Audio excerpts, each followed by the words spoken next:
Hi, it's Donna Guest, Creative Memories Advisor and Lazy Scrapbooker. Creative Memories' most recent punch promotion is a deal where you spend a certain amount and you receive one or both of these border punches free. On the left is Alpine Mountain and on the right is Wheatfield, and they're each a $27.50 value. With an order of $125 or more, choose one. With an order of $250, receive both. If you've already have your punches, here are a couple of cool ideas. And if you haven't, you have until noon Central Time on Tuesday, April 27th. Yeah, this video is going to be dated really soon, but it will be helpful to those who got in on this promo.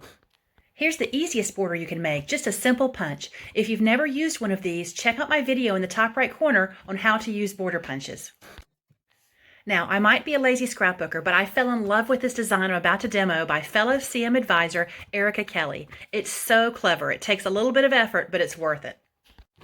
Simply punch 3 Alpine Mountain borders with 3 shades of paper, from dark brown to beige to off-white. And don't throw away those scraps just yet. Then trim the borders using your 12-inch trimmer to your desired size. And hey, if you haven't seen my video on the 12-inch trimmer, I'll throw the link up in the top right corner so you can learn about all the features. Now sort your scraps, keeping the largest piece from each color. You'll have 5 of each for a total of 15. Next, on the off-white paper, keep the tiny scraps as well. You'll have 5 of each for a total of 10, and they are small. Now, using your tape runner, and Repositionable is best for this, layer and attach your 3 borders. Then comes the tedious work that normally I would be much too lazy to do, but Erica's design was so beautiful I made myself, and honestly it only took a few minutes. You'll notice I've pulled a piece of white wax paper to use so that my repositionable tape runner doesn't get on anything else. You can get a piece of wax paper once you've used an entire sheet of Creative Memory stickers. To create this look, you simply attach what is normally trash from your punch that we saved into the spaces where they fit for a different color. How clever!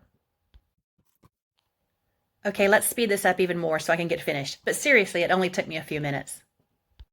On the third one, I finally figured out an assembly line like this was best. But I have to mount that bottom mountain to something before I can put in those inserts. So I've pulled a piece of paper from Scenic and I'm going to trim off 6 inches. It's a cool piece that has like a desert sky in it. So I'm going to just attach that now onto that piece and then finish it up. So to finish it up, I'm adding those final pieces onto the mountain in the back now that I have it attached on a piece of paper. And then I'm going to take those really tiny pieces in the off-white, put repositionable tape runner on them, and add them to the back. It's a little tedious, but Erica's design included this, and it really adds so much to it, looking like it's snow-capped mountains. What do you think? I absolutely love it. The extra effort was totally worth it, but even the simple border looks amazing. Maybe you got both punches or maybe just one. If Wheatfield was your choice, you'll love it. It adds a beautiful border at the bottom or the top of the page. And as a bonus, you can use the trash from this punch. Simply turn them upside down and attach to a page to create something that looks like the bottom of the ocean. Fish not included. Thanks for watching, and thanks to fellow CM Advisor Erica Kelley for such an amazingly creative design. I hope you all enjoy your punches.